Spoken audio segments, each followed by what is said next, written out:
ही रात का समय था। एक बुजुर्ग शराब की नशे में अपने घर की तरफ जा रहा था।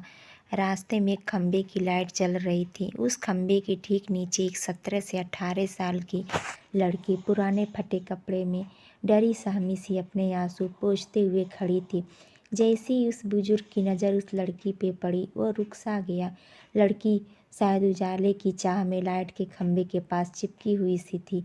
वो बुजुर्ग उसके करीब गया और उससे लड़खड़ाती जुबान से पूछा, तेरा नाम क्या है? तू कौन है?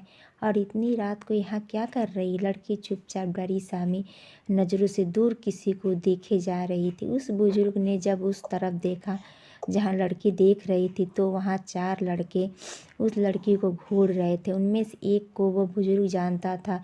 लड़का उस बुजुर्ग को देखकर झेप गया और अपने साथियों के साथ वहाँ से चला गया।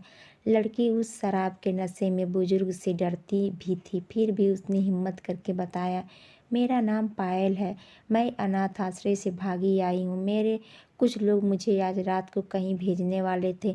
दबी जुबान से मुश्किल से कह पाई, बुजुर्ग क्या बात करती है तू? अब कहाँ जाएगी? लड़की, नहीं मालूम। बुजुर्ग, मेरे घर चलेगी?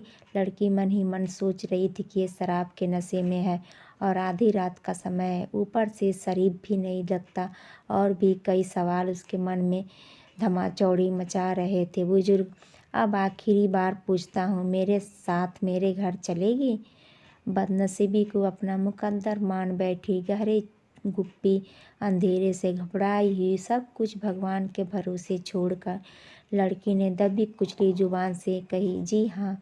उस बुजुर्ग ने झट से लड़की का हाथ कसकर पकड़ा और तेज कदम से लगभग उसे घसीटता हुआ अपने घर की तरफ बढ़ चला। वे नशे में इतना धुत था कि अच्छे से चल भी नहीं पा रहा था। किसी तरह लड़खड़ाते हुए अपने मिट्टी से बने कच्चे घर तक पहुंचा। कुंडी खटखटाया। थोड़ी देर में उसकी पत्नी ने दरवाज़ा खोला और पत्नी कुछ बोल पाती कि उससे पहले ही, ये लो संभालो बेटी, लेके आया हूँ। हमारे अब इस बाँझ नहीं कहलाएंगे, आज से हम भी औलाद वाले हैं। और पत्नी की आंख में आंसू बह निकले। उससे लड़की सीने से लगा